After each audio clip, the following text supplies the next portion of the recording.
నమస్తే అండి. ఇది ఒక వంట కథ కాదు.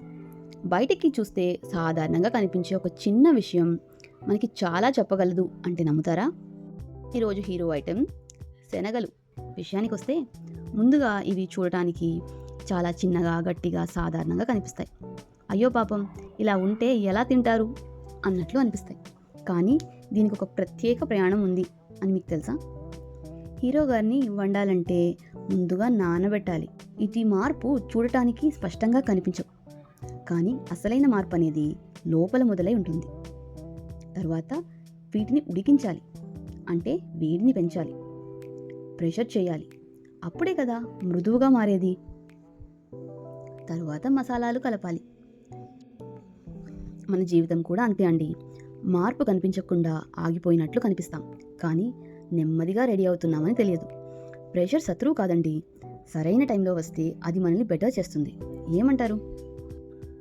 టైం ఇస్తూ ముందుకు వెళ్తే మన టర్న్ తప్పకుండా వస్తుంది. మార్పు కనిపించలేదు అంటే మీరు ఆగిపోయినట్లు కాదు, ఓడిపోయినట్లు అస్సలే కాదు. నెమ్మదిగా రెడీ అవుతున్నారని గుర్తుంచుకోండి. మీ టైం తప్పకుండా వస్తుంది. సరైన టైంలో వచ్చిన మార్పు మాత్రమే నిలబడుతుంది. మరో మంచి మాటతో మళ్ళీ కలుద్దాం.